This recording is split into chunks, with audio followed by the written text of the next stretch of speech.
Welcome to the Landing Strip with Nick Lynham and Mikey Garcia, presented by From Financial.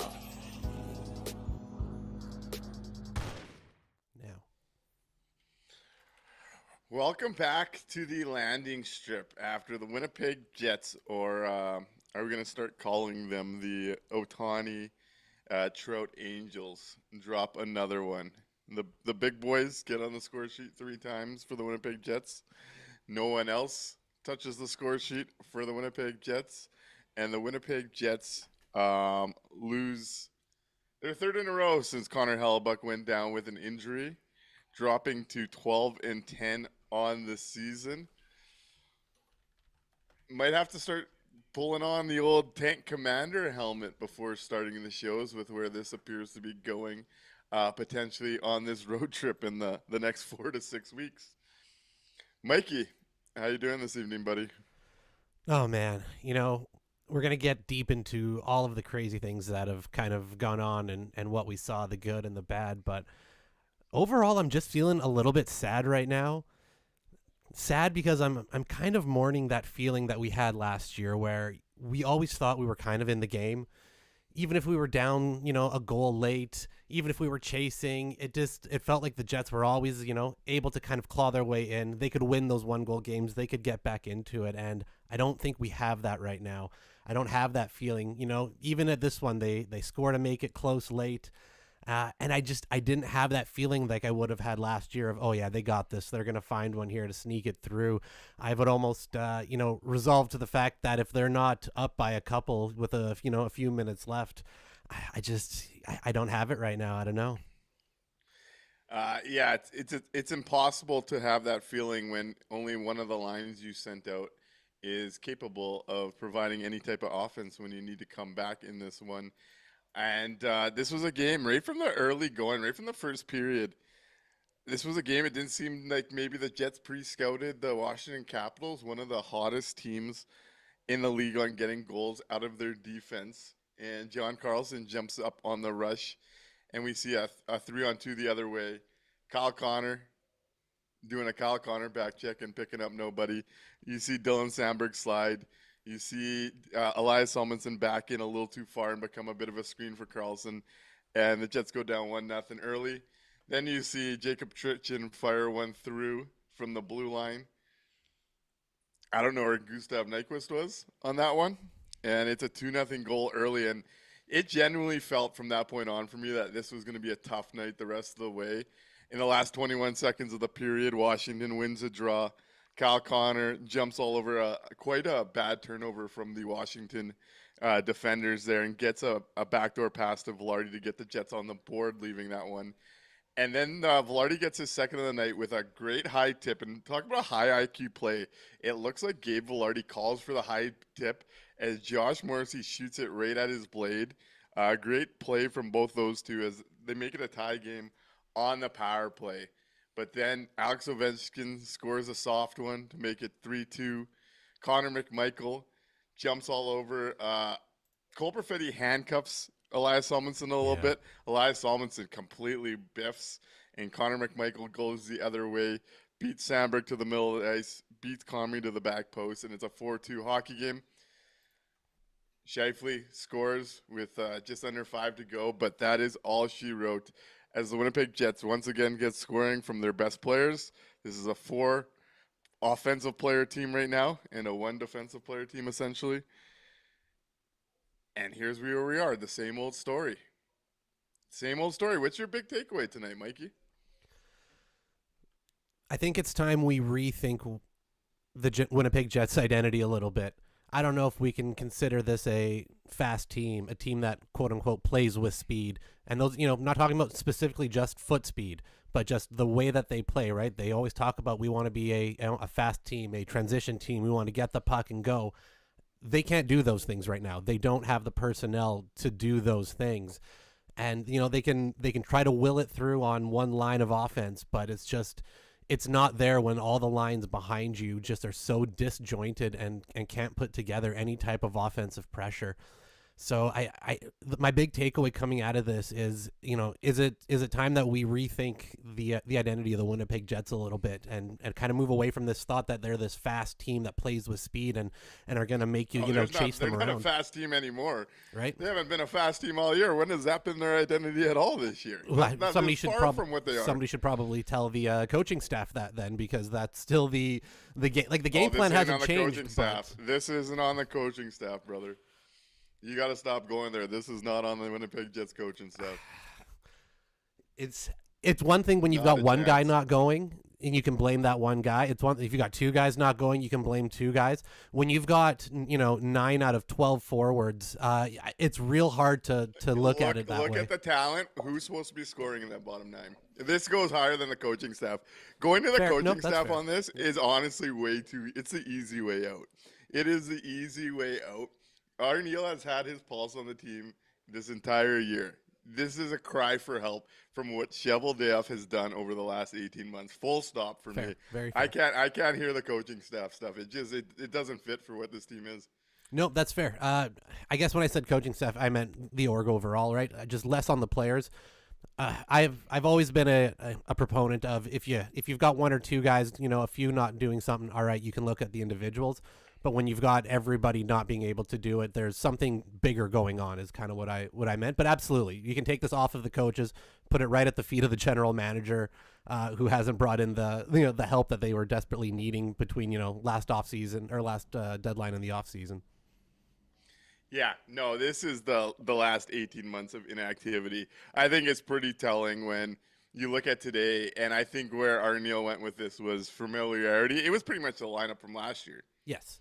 But with Tanner Pearson playing in the Nick Ehlers spot, talk about a fucking downgrade. Nick Ehlers on a 3-on-1's creating something. Tanner Pearson isn't even getting a pass through to Cole Perfetti while chasing a game on a 3-on-1. Absolutely brutal. You look at this team, it's a lot of the same stuff. They lost Nick Ehlers. They have Tanner Pearson there. And if you look at the rest of the offseason, Kevin Cheveldayoff made a big bet on Jonathan Toews. His fill-in piece in the middle six was Gustav Nyquist. Both of those guys started on the fourth line in Game 22. We went from chasing a Vlad Namestnikov upgrade to the solution being Vlad Namestnikov in Game 22. Yep. We are a Morgan Barron who probably deserves a promotion at this point. We need the speed up in the lineup. Yeah. We're a Morgan Barron for Tanner Pearson swap away from Kevin Cheveldayoff's forward offseason being the fourth line of the Winnipeg Jets. Full stop. This is a GM that completely failed after investing and betting on his life's work to continue moving forward. We brought up the red flags. There was a reason why I thought they had to make a core-altering trade. And it's getting ugly early, and there's a lot of things to be concerned about because I guess my question to you would be, and we were talking about this last show, of are they even going to be a 500 team without Connor Hellebuyck? I doubt they get there. No. But you look at 2 of the 3 games so far, Comrie is what he is. He's a backup NHL goalie. With Connor Hellebuyck, they might have gotten 2 points, maybe 3, maybe 4. In the 1-goal games, he wasn't changing the 3-0 game. No. But when you have one line going and your backup goalie is now in there for the next 4 to 6 weeks, this stretch is exactly what being unprepared, roster-wise, not understanding the age curve of your lineup could do. And guess what? We might be the New York Islanders already. We might be in that stage of this thing already. Yeah, we were making fun of the retirement home Preds not just a year ago, and now we've turned into them. It's a real frustrating type of moment, and it's not just what we saw. Right, they threw the graphic up on the screen during the game today on Sportsnet that the Jets are the oldest team at 32nd in terms of age, and it's real brutal when they were looking at the speed bursts, right? Measuring the amount of speed that the players have shown throughout the course of the season so far, dead last in all categories, right across the board. And like you said, it's real hard to get faster as the older you get, right? So they need a lot of help from outside, and it's not like we're really going to be expecting an overhaul of the roster. like you said, unless it's going to be a big trade, a hockey trade that shakes up the entire core, I don't know how the Jets kind of dig themselves out of this hole right now. This organization, not a fucking chance. No, not unless somebody crashes out and demands a trade. I see Frosty Winnipeg says the Jets might be relegated to the Predators division, and I really do wonder where we're going to be talking about this team in January. It has been hard to watch, and I want to touch on something. You brought up the speed of this team, and I thought this was a great point from Murat today. He had done the hockey show, the athletic hockey show, and Mark Lazarus had made a point about with the team's lack of speed beyond the inability to break games open, which just doesn't exist outside the top line for this team. A lack of speed takes away a team's margin of error on every read its players make. We see a couple of rookie mistakes from Salo, who I think we should get into his debut as this show goes on. We see, and he's not the only one making those mistakes going the other way. Like, we've seen it throughout the roster, and now you don't have the human eraser to clean up those reads. Buckle up, folks. Buckle up. It might be time to start watching some NCAA hockey over the next couple months to see if the lottery gods are going to play in our favor and help us turn this ship around. Because, yeah, it's not going to get any quicker as the season goes on. It's there's not much help coming from within. And, man, I'm not trading my first-round pick looking at what we're looking at over the next 4 to 6 weeks either. This is quite the pickle we find ourselves in here. Are we going to be faced with a Josh Morrissey crash out at some point and demand to be traded? He's only got a couple seasons left. He's going to want to go out and win a cup sometime, right? Can the Jets do it? Good question. Good question. Right? That is a good question. I think we're going to be talking about him with some of our awards we plan on talking on the back half of this show. I thought this was another good performance from Josh Morrissey, who it almost feels like the decor at times. And I think this was a night for Sandberg where I think he saw some good and some bad. I think he tried to carry a bit of a load for Salo with trying to move the puck. And you kind of expect that, right? Like the veteran taking the league. And I felt like early in that game he was doing a little too much, and I thought he had settled in. But at times it's felt like this decor is Josh Morrissey and a bunch of guys. A bunch of guys. Yep, that's essentially what it is. It's Morrissey having to drag them around and hope that behind him they can get at least a decent night out of a few of them. Otherwise, he ends up playing half the game and having to do everything offensively while still somehow keeping the puck out of the net. I see, diving into the chat since I haven't done so quite yet. Over on YouTube, the vibes are pretty low. Mackie joins and says, I'm getting tired of this old fart team. 32nd in the league. T. Will says, the lean years are coming. We're about to enter our Buffalo phase. I don't know about dropping quite that low, but if you want to see what the Islanders did the last couple of years, and the prolonger you allow it, the more you end up into the Calgary stage. I think those are the things you got to be cognizant about. Mr. Angus says, this team stinks. This roster is so bad it feels like it's intentional to make fans angry. The first line is the entire offense. There's no fixing this right now. And there is not. There really is not. Their best shot is to do something that they will never do. We talked about it last show. But fans should be angry. Fans should be angry that this is how you return from winning a President's Cup, and your owner put out a letter saying we are now more committed than ever before to bring a Stanley Cup to Winnipeg. I could tell with how this offseason went and what it's parlaying to on the Winnipeg ice, on the ice for the Winnipeg Jets. My next question is, do you know what it takes to win a Stanley Cup? Because this team is so far from it. No, I actually don't think that they do, right? At that organizational level.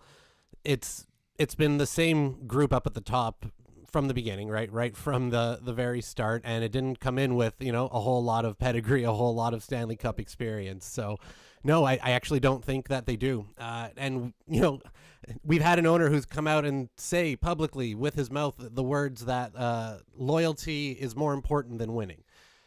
He's told us that that's how he views, his ownership structure. So it's, at the end of the day, they're trying to win. I'm never going to say that, they don't want to win. Of course, they'd like to win. Who wouldn't, right? Of course, you want to put a banner up there. You want to sell a whole bunch of Stanley Cup merch. You want to say that you've achieved hockey's greatest trophy. Absolutely. But do I think they know the right way to do it in today's game? Not really. No, I don't think so. I think they're much too passive. I think they're much too reactionary, and I don't think that they're willing to make the hard decisions until they're forced into it.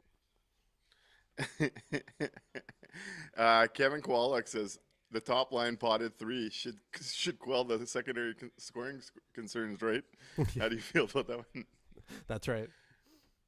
Baby Yoda says the Winnipeg Jets are turning into the Blue Bombers. They're no longer good because of their age.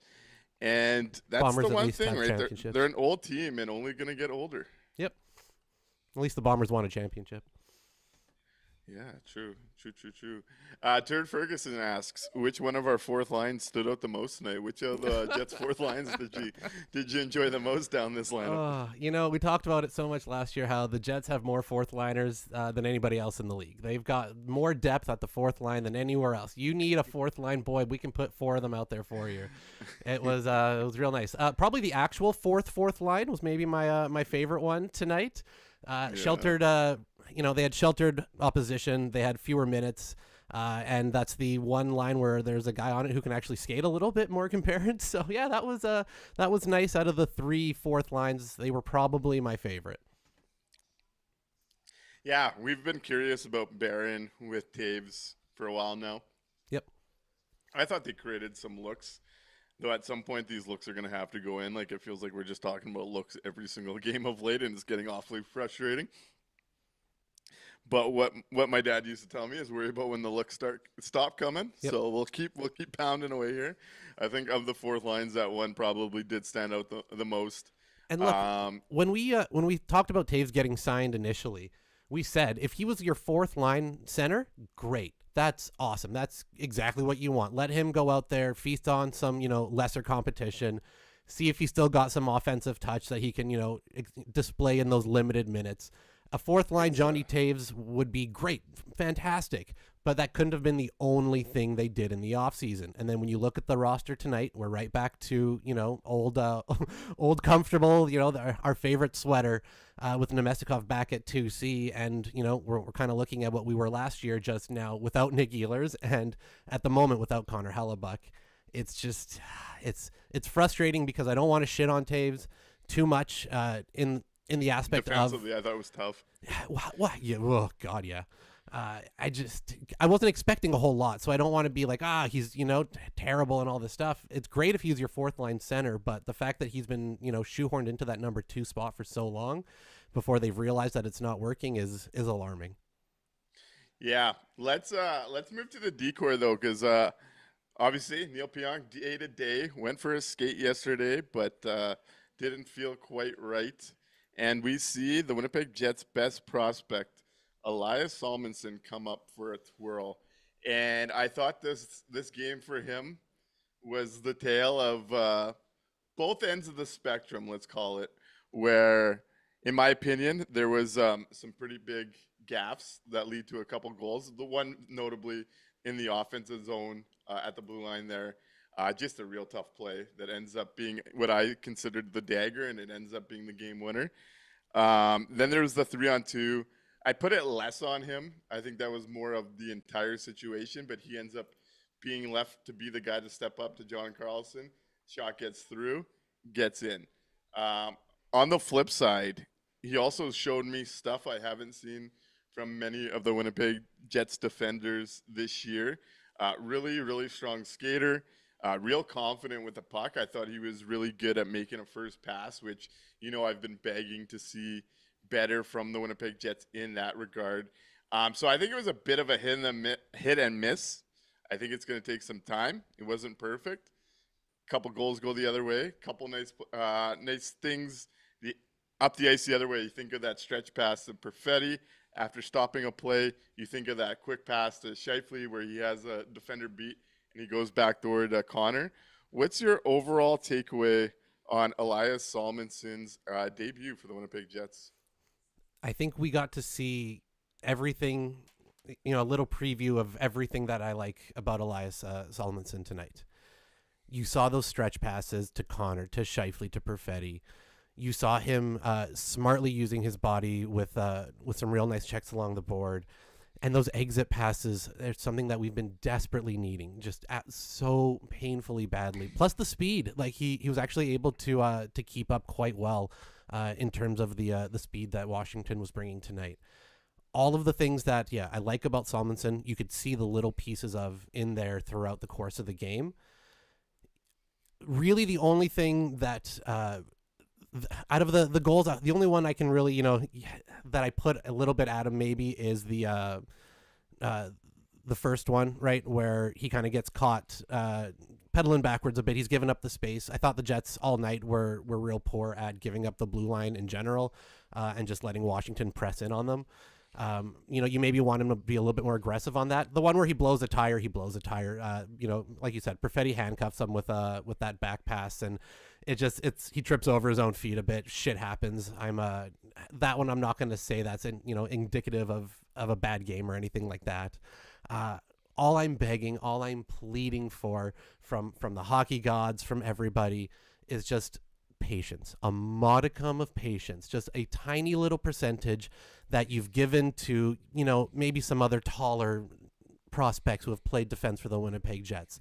Just take a deep breath. He absolutely looks like he belongs at the NHL level. There are going to be bumps to work out. There are going to be kinks in the game. But if he doesn't have the opportunity to play at the NHL level and work those things out, you're not going to know if he can. If you leave him handcuffed in the American Hockey League forever, you're never going to know if he can properly make that jump, and you're just going to burn that development time. So please, everybody, I know he didn't come out and, blow your socks off maybe. He's not going to win the Norris right now, the Calder Trophy, but hold on. He was good enough. He was better than any other option we have to play in that spot. Let's also look at that, right? That is the best option to play in that spot right now that they have, probably even better than Neil Pionk, but whatever. Just while there's no Pionk, that is your best shot. Let him work it out at the NHL level. I thought he looked good. Some thoughts from the chat on Elias Salmonson over on Twitch. Hulk225 says the Salo errors largely came from attempts at positive offensive risks, which I could forgive. It's different from Shen Stanley, who make costly errors because they face an ounce of pressure and crap their pants. And I did think Salmonson looked awfully comfortable and awfully confident when he did have the puck on his stick. Few thoughts on YouTube. Colin Hall says Salo wasn't great, but he brought more actual dynamism to this team than anyone not named JMO. And I definitely fall into that bucket with Colin from what I saw tonight. Yep. Gilbert Marion said one major gaffe, but he looked comfortable. He's going to be a player. Colin also said only other guy on the roster I feel comfortable roving besides JMO. Yep. At Palmer Lane said Salo looked good. Need to let him learn through his mistakes. It was his first game after all, but this blue line needs a breath of fresh air. Zero Go says, Neil Pionk routinely has more than one major gaffe. And Angus had also said similar. I'm trying to find it now. About, oh my goodness, it's not a vet making that mistake. Or poor Salmonson, only the vets are allowed to make the mistakes like that. Apparently I was looking pretty sad when you were talking about this. Mackie says how sad Nik looks is how I look watching these old farts play 2 minutes of hockey and sleep for the other 58. Yep. That's what's interesting about this team, honestly, is they do put together stretches in each period where for like 5 to 6 minutes, they look pretty strong and like they might turn this game around. And then it just dies on the vine quickly after. Yep. Yeah, I don't know why they're able to turn that on just for those those short bursts and, kind of go God mode a little bit, and then it falls back off. T-Will also says, the Jets be patient with rookies. You're adorable, Mikey. I know. I want it. Just this one time, please. Otherwise, he's going to go back down to the Moose. He's going to win AHL Defenseman of the Year, and then we're never going to see him again like it's happened the other 2 times. At 204 Raw says, when are we going to talk about Perfetti's underperformance? You're bringing up age. He's a decade younger than the forwards. That is something I dove into this last show. Yep. Game 21. There was pretty lengthy discussion on Cole Perfetti. I thought this was another tough night on Cole Perfetti's start to this season. I just don't want to dive back-to-back shows into like a 10-minute conversation on the Winnipeg Jets definitely needing more from Cole Perfetti, especially on the offensive end of the rink. Yeah. So if you're looking for that, tune into Game 21 because there is some of it there. Yep, absolutely. As at Barn 1995 says, Nick has been talking about Perfetti. Hey, I let it. I let my thoughts be known on everyone. Don't worry. And I think he needs to be better himself as well. And Gilbert points out he's literally invincible or invisible. Yeah, we absolutely need more from Perfetti. We need that. We need the end of the season Perfetti, not beginning of the season Perfetti. At 204 Ross says, "Okay, thank you all. Listen, no problem, man. No problem. We gotta make sure we're covering all of it. Um, how many defensive prospects has this team not been patient with and given up on? History says they won't be patient, demand perfection for reasons. We will see where that goes. But as we get to the half-hour mark here, let's jump into the From Financial Faceoff. We'll open up the phone lines if anyone wants to call in today and talk some Winnipeg Jets. But first, we want to dive into the From Financial Faceoff. What do you think was the difference in this one? Let us know in the chat with your From Financial Faceoff. Let's hit it.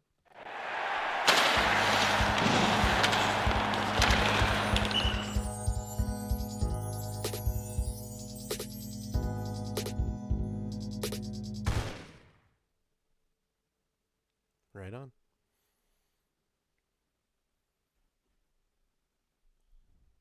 Right on, Mikey. Let's start with you.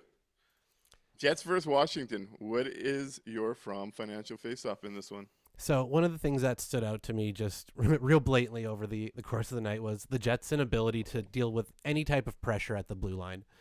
They were giving up the blue line tonight, just left, right, and center. We've seen that the Jets, for some reason, when they get into some bad habits, they're prone to start giving up extra space, letting the forwards come in and just kind of have their way with them. And it happened again tonight, and it's frustrating because we know that when they are on their game, that they're the ones, making the push. They're the ones with the, unrelenting forecheck. And just tonight, everything about their game was passive right across. So, yeah, that was my From Financial Faceoff. A couple over in the chat. Gilbert Marion's From Financial Faceoff was the breakaway goal. Need a save there, and it does feel like this team has needed a big save, and it just hasn't been there like we're used to, and that's the gap from going from the best goaltender in the NHL to Eric Comrie. I mean, that's one of the realities that we're going to be facing here for a little bit of time. Yep. Zero Ghost 8 says the From Financial Faceoff is this team might as well have signed the Crypt Keeper in addition to other signings this offseason. Barnt says the From Financial Faceoff is I will miss the Jets when they leave in 2032. A lot of Perfetti talk going on in the chat with Colin Hall saying not to stoke talks on Cole, but perhaps him getting consistent ice time with two interesting forwards and not Vlad. And whatever junker the Jets are trying to make work. Agreed.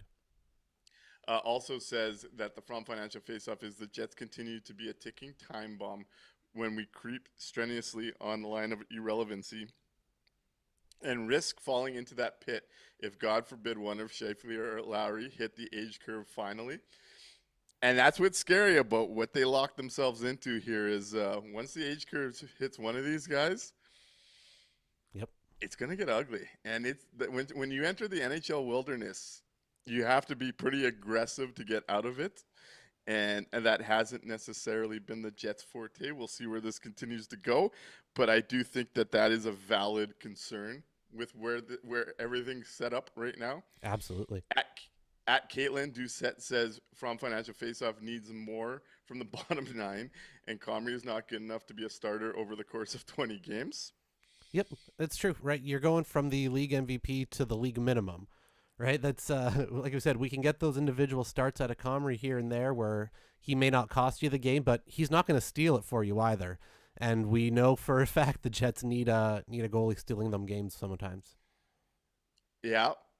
Jordy Angus From Financial Faceoff was either the breakaway goal or the OV goal that somehow got behind Comrie. Yeah, both of those. You want to save on the breakaway one. It felt like he overcommitted on the challenge and got beat to that back post. You definitely want to stop on the OV one, though I think Eric Comrie getting screened by a 6'7" guy is not necessarily the best case scenario. Yep. And Um, the thing with the Ovi one, there's I think 186 other goalies who also probably would have liked quote unquote a save on the goal that Ovi scored on them. He just tends to score those ridiculously, it's like goofy goals from way out like that. And yeah, there was a redwood kind of standing in the way, so I don't know. I don't put that one on him, to be honest. the From Financial face-off from Ryan Thiessen is no depth offense whatsoever and not getting saves, not blaming Comrie, but when the offense is sparse, you need a save. Um, Al Caminos is, we need to dive into Chevy's 18 months of futility. I just read that Chevy has made 39 trades in 15 years. And trust me, as this season goes on, Al, that's going to be a conversation I am definitely very open to having. Yep. It's still only November, but we'll get into that as the season goes on. Don't you worry about that. And remember, everybody, 1-204-800-0409. Get on the line. Give us a call at the landing strip. Let's hear what you have to say. And Choices TK is along the same line saying, how much more rope does Chevy get? The trade deadline and the last two off seasons have been beyond bad. Nothing to improve the team. In fact, he's actively taken steps the last deadline and this off season to make the team worse, unfortunately, with his moves. Like I said, it's only November. We'll have those type of conversations around Cheveldayoff's job as the year goes on. It's still a little too early for that, but I'm seeing the same things you guys are. Don't you worry. We will definitely get into that as the season goes on here. Yep, absolutely. My From Financial face-off on this night is going to be the lack of depth scoring, because how could it not be? And that comes in various forms, from the bottom nine to defense, where we saw 2 goals come from the Washington defense group early in this game. The Jets get 2 goals from the top line at even strength. They get a goal on the power play. They get absolutely sweet nothing from the rest of the lineup. And it wasn't like the rest of the lineup was awfully close to generating anything outside of a couple Baron Taves looks. No. A lot of passengers, it felt like. And this is my one thing when we saw the lineup mix up for this game. I could see where Arniel was trying to go, and that was familiarity during a bad time here. But I also thought, for a team that needs offense, he actively made a less offensive group out of the bottom nine with who was playing with who. And I don't think that was necessarily the answer. Yeah, I don't even know if he was trying to find offense, more so just trying to stop the free fall, go to something that's quote unquote familiar. So yeah, I agree. I don't think it actually helped in terms of getting any offense out of it. I think it was a reflex. And Colin Hall, bringing the reality to it, says, let's be real, there is no conversation about GM's KC to be had less than 9 months after Chipman anointed him permanent GM until he passes. Yep, that's been the case for a few years now. There's been no uncertain terms when it comes to how Mark Chipman sees Kevin Cheveldayoff and his job security. Yeah, let's answer Cloud Rust over on Twitch. There's a new name. Thanks for joining the show. Appreciate that. What are our ideal forward lineups look like? Mikey, what would your ideal lineup look like looking at what we are watching with the Winnipeg Jets right now and the lack of offense being provided? That's a good question. If I had the chance to kind of break things up entirely, I think I'd probably have... Let me take a quick look here at the lineup. So I'd probably go Connor with Lowry and Perfetti. Let's put let's go Connor with Lowry and Perfetti. Let's go Scheifele, Velarde, and Barron, and just kind of heavy top six, and then we'll go down to you can swap any of the other scrubs any of the way through that you want to go with it. So Nemestikov between Iafallo and Niederreiter, and then Taves with Nyquist and Pearson. I'd probably put Koepke in over Pearson. Yeah. As T. Will puts it, Arnie is just going to rearrange the deck chairs in the Titanic right now. And that's what it does feel like looking at different options with how the Winnipeg Jets play, is that it does look like you're just rearranging the deck chairs. On the Titanic? On the Titanic, yeah. But I would go And Cloud Rust is saying they are thinking of 5513 or X 5513, 81X91. Cloud Rust, you're gonna appreciate what I have to say here because you're listening along or you're going along the same lines I am. If you asked me my ideal lineup right now for the Winnipeg Jets to try, it is Alex Iafallo with Mark Scheifele and Gabe Vilardi. It is Kyle Connor with Adam Lowry and Cole Perfetti. It is Morgan Barron with Nino Niederreiter and Vlad Nemestikov. And it is Kepke with Taves and Nyquist.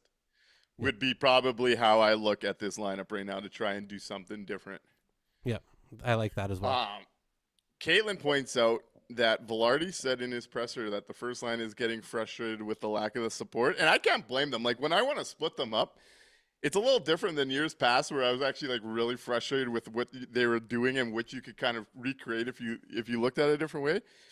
The Winnipeg Jets top lines, they're only hoping games right now. Like, yes, they have it was 55% of the offense. We were talking about it a couple of shows ago, it was at 50. It's now at 55. Plus, they got all three today. So when I talk about splitting up the top line, it's not even like because I think they've been bad. They're clearly this team's only shot at it. Scoring when you dress up the lineup like that, I think you just have to go and give it a try for the first time in your life. I don't care if they like playing with each other. I don't care if their feelings are going to be hurt. The Winnipeg Jets need it because they're not getting anything from anybody else across the lineup. Yeah, it can't be one line. They just can't. If you want to be successful, if you want to have any aspirations of a playoff run, it can't be a one line team. Everybody knows that. You know that. I know that. Our dogs know that. Like, it's the most obvious thing in the world. They've got to be able to make the tough decision and just split that group up and give them a chance to see if something works on the other lines to get something going. Yeah, I like this this variation from Colin Hall with Barron with Mark and Vilardi. I'd be down to try that out as well. One more time, sorry. Barron with Mark and Velarde. Yes. Sure, sure or not. That's the one I was thinking of, yeah. And Gordy Angus said 55 could have had 6 goals tonight. I actually want to talk about that. Let's talk about the Olympics quickly, and then I want to get into some quarter season Jets awards sort of situation here. Let's do our annual check-in. Do we think a quarter of the way through the season, Mark Scheifele, Team Canada Olympian or not? Ooh. I've been saying yes all the way through up to this point. I've been real heavy on he's going to make it. Expanded roster, real good start to the season, offensive counting stats like crazy. I'm still going to say yes, he sneaks on because of the bigger roster. I don't have him as a starter. I don't think he's at the moment, but I'm real close to falling off the train, I'm going to be honest. But right now I'm going to stick to it. I'm going to say he still sneaks on. So I think he's had a better stretch of late from like the last West Coast trip. I don't know. It's going to depend on what they want to do with those extra spots. I think he's right on that line. I'll lean just outside. It's going to come down to if Hockey Canada's ready to start making the move to younger guys, or if they're still going to go back to the, we're going to go to the well one more time with the group that we know. I'm real curious to see if they're ready to make the leap down to that younger generation. Because if they do, there are a lot of guys ready to chase them out of those extra spots. But I'm going to say they're going to lean towards, the experience a little bit, and he sneaks on. Okay, so diving into the chat a little bit, Choices TK says, no, they're looking for any excuse not to take him. He is redundant with what they already have. Over on YouTube, there's a couple comments here. Al Camino says, Arniel is being held hostage by 55 so he can make the Olympic team, and it's going to cost them a playoff spot, and he's not going to make the team. Mackie thinks he's not making it, unfortunately. Al Camino says, fuck no. Zero Goes 8 says no, he's out. At Caitlin Doucette says the breakout of Celebrini and Bedard really hurts his chances. At Palmer Lane says, I say no, they can't count on him defensively. And that's where I wonder about it coming in, because I think on the offensive side, he deserves to be there. And like we've talked about, he's one of the only guys producing and pushing for any offense in Winnipeg right now. But when you look at what Canada's probably looking at, I do think that that's where it's going to hurt him. Gilbert Marion also points out, I'd rather he not. An angry Shifley is the best. Note is 55, sadly, from our friend Mr. Angus. Harji Von Perwana says, in the name of my country's pride, we need great skaters. I need Celebrini, Bedard, and Jarvis in the lineup. They are all undeniable. Cannot do it.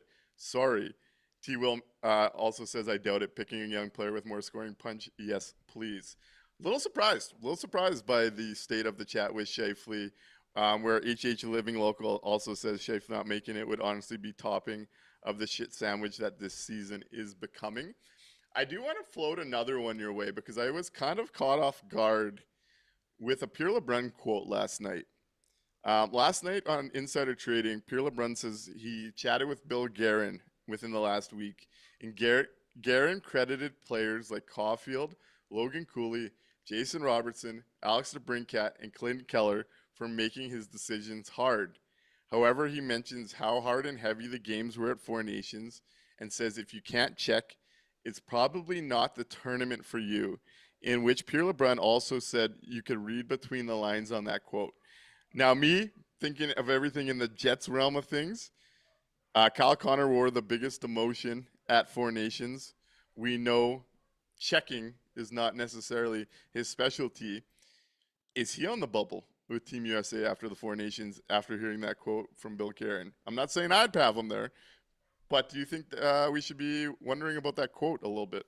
Yeah, considering the way that Four Nations went with the coaching staff and their organizational structure there, I think he should be a little bit worried. He's got to kind of be side-eyeing it a touch. Connor's whole game is predicated on goals, right? That's what he's out there to do. He's out there to score goals. And he needs to be doing that, I think, at a higher rate right now to make sure that he's absolutely locked into to getting a spot on that roster, because like he listed off there, right? Those are guys that are breathing down his neck, and if they are looking for a bit of size, a bit of bite to the game, that's not exactly Connor's forte, right? That's not what he's out there to do. So he should be worried. I think he needs to start scoring again at a much higher rate if he wants to lock that spot down. Yeah, I think he's been playing quality hockey, and I mean, when you look at the Americans, I'd have him in my top 14 forwards. Yep. But if they want to overthink some things as a Canadian watching the Olympics, I don't think I'll mind. Yep. I mean, when you do start to break it down, U.S., Canada, and Sweden can simply just outscore every team but each other. I'm not sure I would overthink bringing checkers to the Olympics, but Right. if that's what Bill Guerin does, I do think that quote does raise an eyebrow for me, and that's why I kind of wanted to bring it up here tonight. It made me think some things last night that he might not be there. Yeah, just the way he was, the way the demotion happened and everything at Four Nations, he absolutely needs to be keeping an eye on that. You ready for a call? Yeah, sure. Hey, caller, you're on the landing strip. What's your name and what would you like to talk about? Gentlemen, it's El Camino calling, and I just want to say welcome back, Nick. It's been good having you back, and Great to be just back. to take a break from maybe the Olympic stuff and go to the grades. I'm only going to give one, and that's to Chevy. That's a solid F for the last 18 months, and you can throw Chipman involved in that too. This team needs a second line center, a winger, and a top four right shot D. And I don't know how, and they all need it with term because this window is going to close in 2 years. And I don't know how they have the prospects or the draft capital to do all of that. Is it even open for 2 years? I'm being optimistic. Okay, fair. I think that's exactly the concern. Like when I look at the outlook of things is they just don't have the assets to pull off exactly what they would need to do to get there. Like before this year, they were kind of that frustratingly really good team where in the regular season they were genuinely one of the stronger teams in the league. But you knew because of the 2C in the top 4D that they were talent deficient coming into the playoffs, and then you lost your second line winger that drove everything for that second line.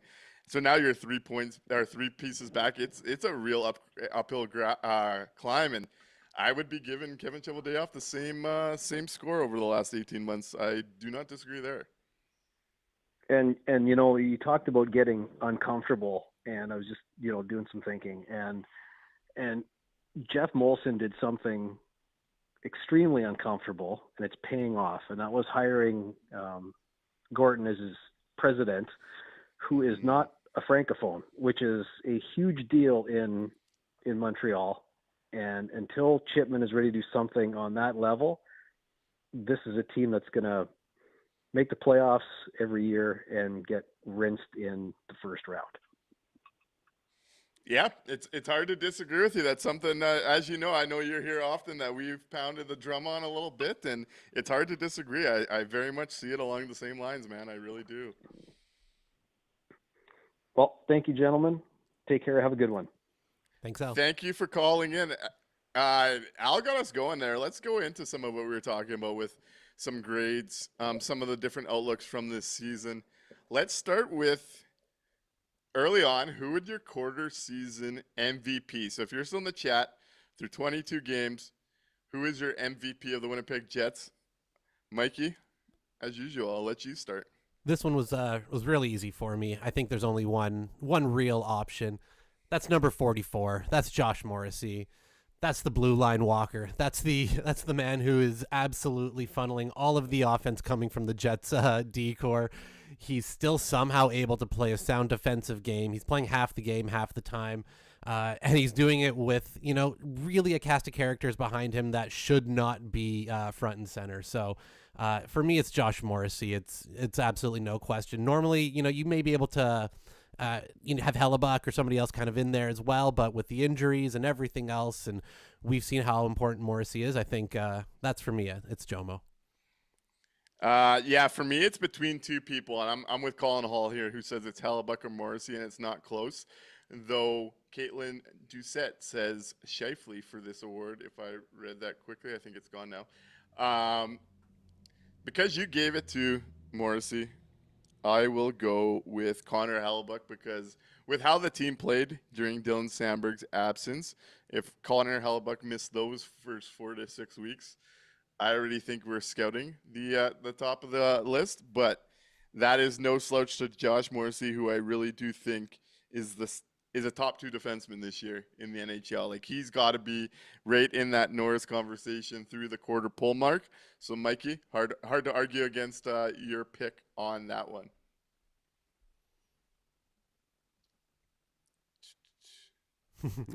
Mr. Meowcat1 says what? Not Logan Stanley? Not quite. Not quite yet.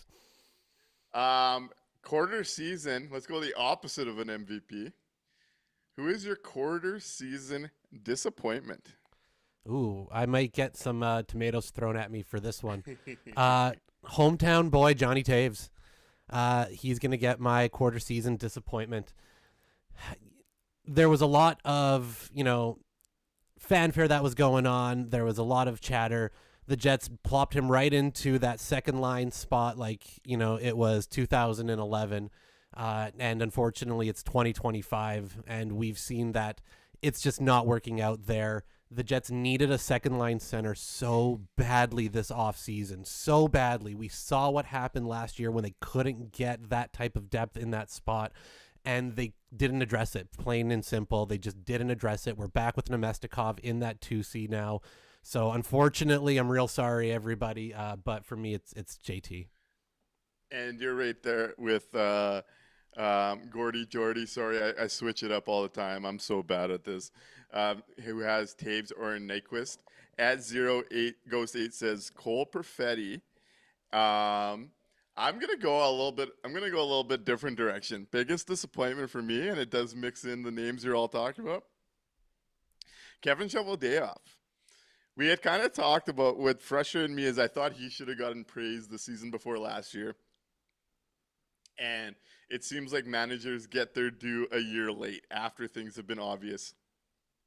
And we came into the year with Kevin Cheveldayoff and his front office being ranked by their peers as the 4th best management group the last little bit. Yep.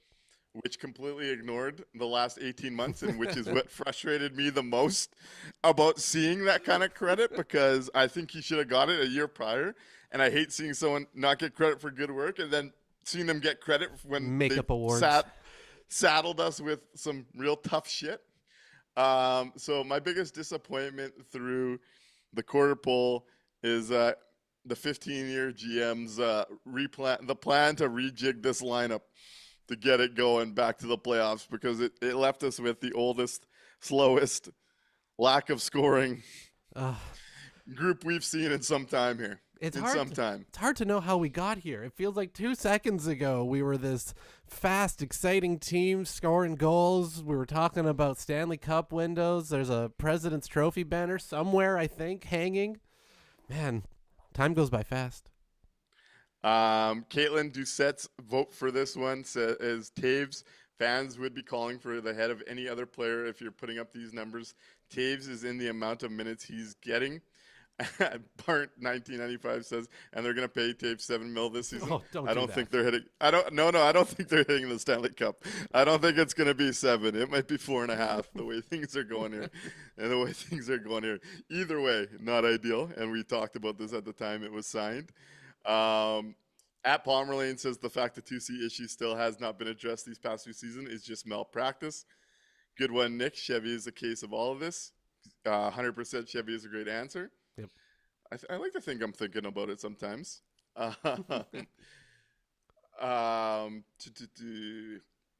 Let's keep it going. What's your biggest surprise for the Winnipeg Jets this season? That the penalty kill is still elite. I'm quite shocked that they've been able to maintain an elite penalty kill. They're 6th right now in terms of both straight up just PK percentage and net PK percentage, not including tonight's game where, again, they didn't let in a power play goal. So, yeah, that's been my pleasant surprise to see that they have been able to keep that penalty kill still elite when, again, we started off the season missing 3 of our better defensive players. I see HH Living Local had chimed in with the first couple here saying the MVP is the fan base for being this patient. Yup. And I can't even call Taves a disappointment because he was what I thought he'd be. Biggest surprise. Who we thought they were. Al Camino says biggest surprise is Miller hasn't asked for a trade too. Oh man, poor Colin Miserable. I feel bad for that guy. I gotta say, biggest surprise, I gotta go there. There's 2 for me. The first one, I will say the Winnipeg Jets keeping 3 players that did not need waivers from opening day and rotating them through the lineup. Went and watched the Moose the other day during that Project 11 game that started at 10:30 a.m. Pretty interesting team there, though. For the one game I was there, I was a little disappointed with the ice time for Lambert and Yeager. But a pretty fun team when they had it going. So I was surprised by that. And then, again, along the same topic of that surprise, Elias Salmonson comes in, plays right beside Dylan Sandberg. Surprised me.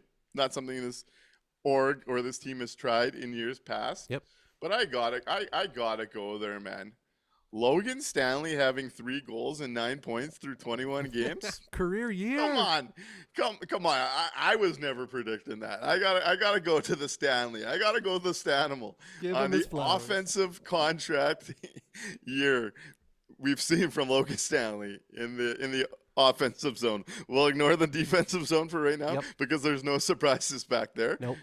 But surprise, the fact he's been getting on the score sheet as much as he has this year. We didn't see that coming in his repertoire this season. I'm telling you, they need to staple Logan Stanley to Colin Miller's side. Colin Miller can teach him how to milk a little bit of offense out of that ice time. That's Stanley's lane. That's where he can get through.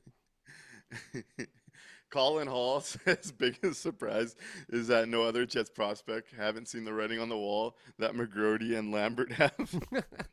I mean, a few have seen it over the years and have asked out, and then everybody says that they're evil and they're a cancer and that they're bad in the locker room. Colin Hall just gets me. Second biggest surprise is Taves making it to 22 games. Yup. And also says, dude, that 5x5 is going to hit for the Stanimal. Oh, don't do that. Don't. That is the real concern with him having a good start to the year from the offensive side. They're gonna sucker themselves into believing that 10 years in, it's finally hitting, and he could be a 4-5 in this league. Choices TK, get that Stanley extension ready. Thanks. No, I'm gonna say no to that. Much appreciated, though. Chevy Claus has his fingers all over a big one there. Oh, I hope not, brother. I hope not. Quarter season. Let's go some quarter season 3 stars. If you were to rank the Jets through 3 stars, who would your 3 stars at this point of the quarter season? And I think there's only 4 options, so how do you want to do it? Yeah.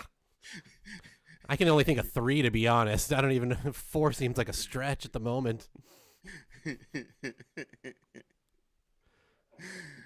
Yeah, who's yours this year through the quarter point of the season? I've got at my 3rd star for the quarter season, Connor Hellebuck, number 37. He'd be higher on the list if he wasn't hurt. If he was playing more games and the Jets were doing better in the standings, I'd have him higher in the list. Sometimes your best ability is your availability, and the Jets need that badly from Connor Hellebuck. So I've got him at number 3. Number 2, even though it's been a little bit up and down, without his offensive production, the Jets again are an absolute toilet team, and we are looking at the draft lottery. So number 55, Mark Scheifele, the only center with any type of offense whatsoever on the roster right now. And at number 1, again, he's the MVP, so how can he not be the number 1 star? Number 44, it's Josh Morrissey. He's carrying this entire fucking corpse of a team on his back right now. You want to hear the craziest take?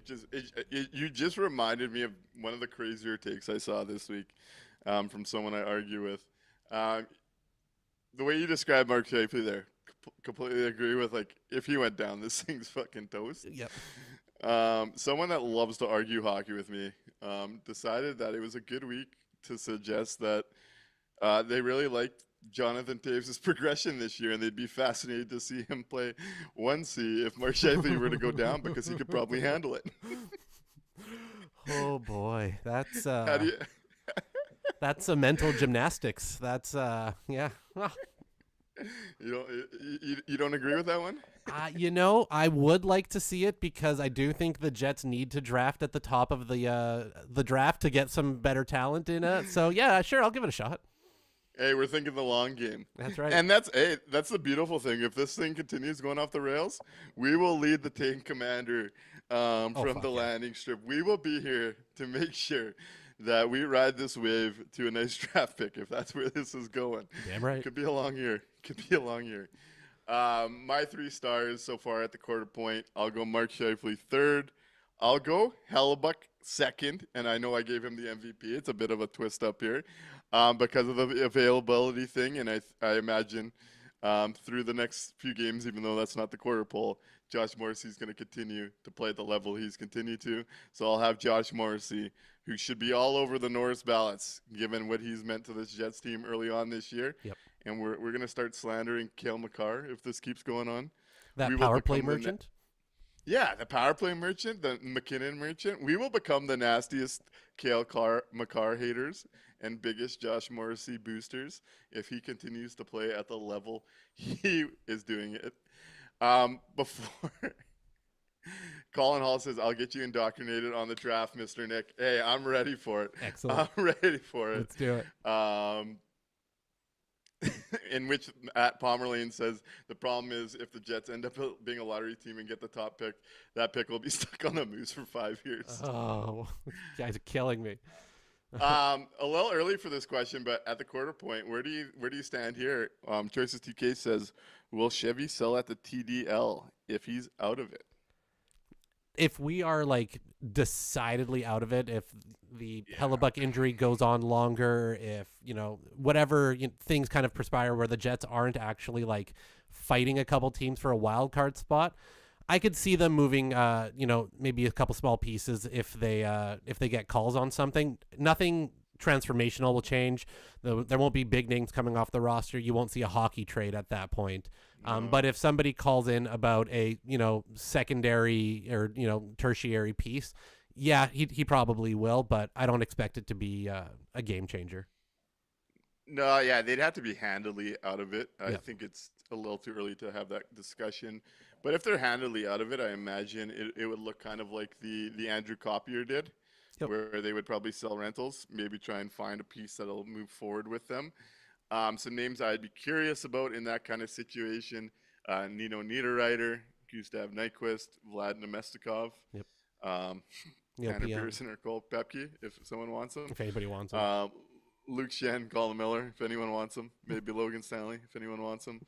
The big one would be, does Cole Perfetti become a piece where they try and go hunting for a longer game impact player? That would be the one that would be off the board for me.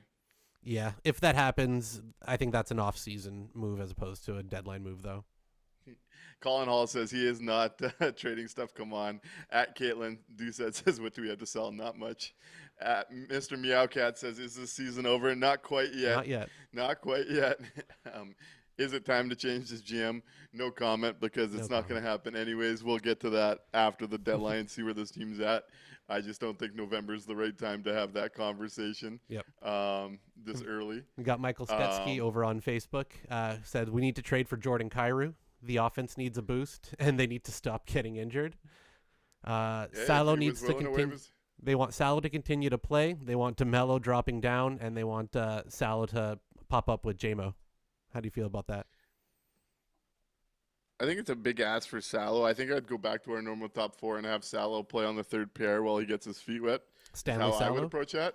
I would approach it similar to how Sandberg was approached the year before last. That's how I would approach it with it.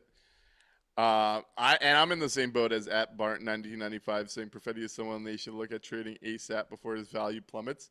I think that's the piece you got to use to take a big swing here, and I continue to be in on that because we're not looking at an impact player with what he's stuck playing in the role he is in Winnipeg. I think he's a good top six winger. I don't think he carries a line. They might need to move him for that piece, and I'm there. So how long until Quinn Hughes is a Winnipeg Jet? Hey, my boy Connor Garland's no move clause doesn't kick in until July 1. Hey, there you go. Bring me Connor Garland. Yeah. But hey, we'll see where this continues to go. We got the Carolina Hurricanes at 4 o'clock on Friday. Early game, early show. Let's get into today's 3 stars, and we'll move into Friday's Carolina game. And Mr. Meowcat, I don't believe Arniel has lost the room. I don't believe he's been handed the assets to properly manage this at all. I think you got to look higher than that. Agreed. Let's hit the 3 stars.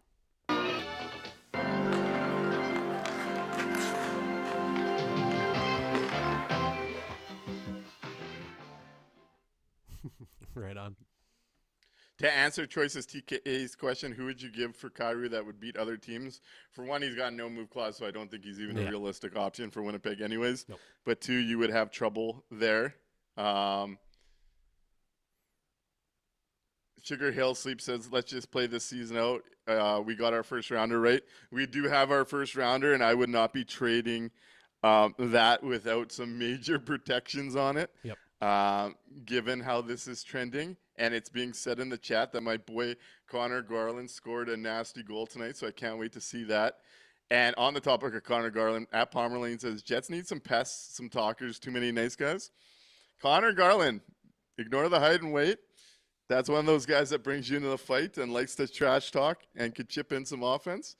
I will continue pounding the Connor Garland drum to try and get some offense into Winnipeg. Vancouver selling. There's an answer on a nice new deal. We talk about a guy that's a second line player at $6 million over the next few years in the rising cap world. Get me some Connor Garland. I'll take anything that could add some offense, but I'm a sucker for Connor Garland. Yep. Al Camino says, looking forward to the Chevy Arniel war for Shipman's heart. Okay. 3 stars tonight. Who do we got? All right. Number 3 in his NHL debut tonight. I know it was a little up and down at certain parts, but I liked everything that I saw from the good things of it, and I'm going to ignore the things that weren't as great because he's young and he's working on it. God damn it, it's Elias Salomonsson. Third star, I thought he was wonderful. I honestly believe he belongs and he can work on those issues, on those little things at the NHL level. So number 3 for me. Number 2, I know he's going to take a lot of flack over the next few weeks because he's going to be playing a lot of games that he shouldn't be playing in. But Eric Comrie, 30 saves tonight. They didn't get the win. He's never going to steal you a game the way that Connor Hellebuck can. But the fact that the Jets had, I believe, 8 shots at one point in the second period total, while Comrie had already faced 24. The poor fucking guy, it's a shooting gallery right now on him. He feels like Roberto Luongo on a Saturday night in Detroit back in the day. So I feel bad for him, so I'm giving him my 2nd star. And number 1, 2 goals on the night, 100 goals now in his career. Good luck, Gabe Vilardi, going out there showing the the ridiculous hands again tonight. So he gets my number 1. Barnt does say, I've heard some wild shit about that guy from people around the Canucks. Yeah, there is some personality issues there that might be in play. Sugar Hill Sleep, would you take a chance on Georgiev? No, I don't think he's answering anything there. Yep. Colin Hall mentions Casper, Johnson, or Zary. I could see Connor Zary being available for a Brad Lambert, honestly. Interesting. HH Living Local points out Connor Garland's going to annoy his opponents with his QAnon theories. I like where Al Camino goes. 1st star, Ross Atkins for signing Dylan Cease. Those Toronto Blue Jays start the offseason by going to get the most dependable arm available. Probably going to be the best arm available. We'll see what happens with Ime that's coming over from Japan. Yep. But Dylan Cease signs up 7 years, $210 million. Some of it deferred, so it's $26 million against the cap. And you're looking at the Jays' ace. Yep. Ace. There's your day 1 starter. I saw people shitting on it because of ERA. Look under the hood. Dylan Cease is what everybody wants from a front-of-the-line starter. Big-time strikeout pitcher, durable, throws up into 99. I absolutely love to see that from the Toronto Blue Jays, and they're just getting started. Ed Rogers is opening up the old piggy bank. He goes out and gets his man in Dylan Cease. Let's see what bat comes next. Let's see where this goes. Very, very, very great Good call. Start for the Toronto Blue Jays. I'm stoked. A rotation of Dylan Cease, Kevin Gausman, Trey Savage, and Shane Bieber, another year removed from Tommy John. Unreal. Bring me another AL East pennant, baby. Let's go. Yeah, and if you're stressing about that ERA, go back and look at the games that he played in. They played shit defense with him on the mound. Shit defense every time with him out there. So don't worry about it. You're getting the guy. Oh yeah. Now go get me Kyle Tucker. And then I do wonder if this means they've priced themselves out of Tucker and Bo. Oh no. You can only get one. This is just a start. No. You think you can still do both? This is just the start, buddy. Yeah. And if you don't want to do both, guess what? You could spend a little bit less than Bo on Mr. Ketel Marte and get the better player. Do you think Bo's going to be more expensive than Marte? Marte's on a dream contract, $592, where Bo's probably going to be like $180 to $210 range. Yeah. There's ways around it here. They're just getting started. I can see them doing both. Let's go. They got fuck you money. They do have fuck you money. Tucker's coming. I can feel it. I hope so. I can feel it. I can smell it. So yeah, Rossi, I can starve the night. At least one of our teams is exciting. At least one of our teams knows how to add talent. 3rd star on this night, I'm gonna go with Mark Scheifele. We mentioned it a couple times in the show. This top line is the only one driving options. It felt like he had chance after chance today. Finally, Barry's went off the rebound late in this one to pull them within 1. Number 2, I'm going to go with Kyle Connor. 2 primary assists on this night. Again, the top line is the only line I really give any shit about watching what I had to watch here tonight.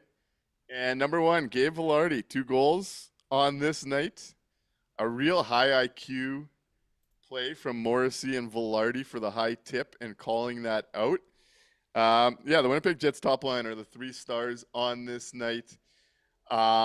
We'll see you guys against Carolina on Friday. Will it be 0-4 in the post-Connor Hellebuck period of time here? Certainly possible. Do the Winnipeg Jets blink and make a move? I'm wondering the longer these scoring woes go on, especially if Velarde is calling out the lack of help at this point. Yep. We're going to get out of here. We'll see y'all on Friday. Right on. Good night, everybody.